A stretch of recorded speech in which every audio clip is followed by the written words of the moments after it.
Netflix fell off.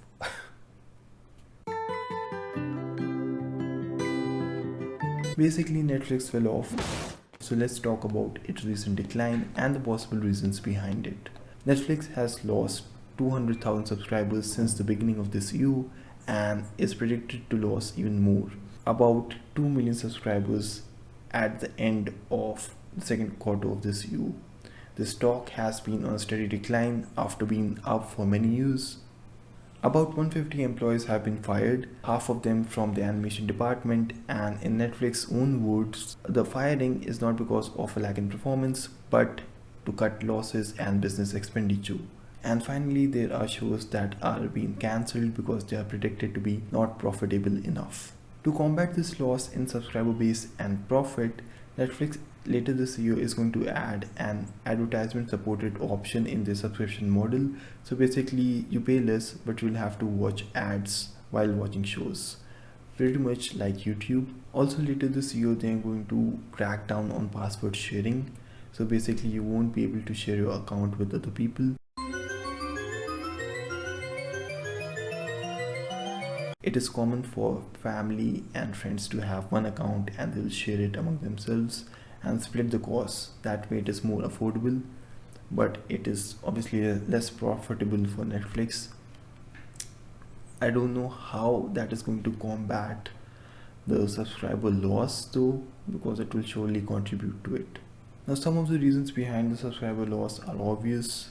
Netflix has increased the price in the US. Also, the pandemic effect. So basically, when the pandemic hit in early 2020, everyone was inside. So we subscribed to such services like Netflix, Prime Video, Disney Plus, etc. And now that the pandemic is under control, we can freely go outside. We can go to theaters, and we have unsubscribed to such services. Another one is that, like a lot of other American companies, Netflix has suspended the services in Russia after Russia declared war on Ukraine. So a decent chunk of their audience is lost there.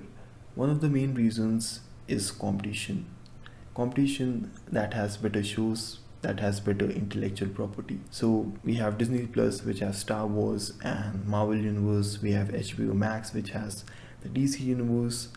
We have Prime Video, obviously Amazon, which is a behemoth, which is later this year I think is going to launch a spin-off of Lord of the Rings. So there's competition with shows which has huge fan bases behind them, and Netflix has only a couple of shows which have a massive fan base. Let's say there's Stranger Things, Squid Game, maybe The Witcher is there, but not a lot of shows. Let's also talk about a few less obvious reasons and also some of the reasons that made me unsubscribe to Netflix a few months back. First is that they have a lot of mediocre and bad stuff always present on their landing page. For example, let's take the show Tall Girl, which is a show about a girl who is tall and the problems she faces because of being tall, which are not many. Also, bad shows with no fan bases are getting sequels, like Tall Girl got a sequel, but shows which has established fan base doesn't. Like I'm Not Okay With This was cancelled after season 1. Lastly is taking risks at the wrong places. For example, anime live action adaptations. So Netflix has a history of doing them. They did Death Note, which was okay, I guess, but recently they did Cowboy Bebop, which completely bombed. It was cancelled after season 1. I actually haven't seen the anime and also haven't seen the adaptation, so I can't say, but from what I read, it was pretty terrible. And the thing is, why even make adaptations? Because it is very high risk, it is very hard to pull off, and it usually doesn't gel well with the anime community. The anime is always better than the adaptation, so why even spend time and money into that? In conclusion, Netflix is still on a decline. The changes that they have said they will make are not going to fix anything, but I'm sure they will come up with something good, something which will work. We'll just have to see. Anyway, thanks for watching, and I'll see you in the next video.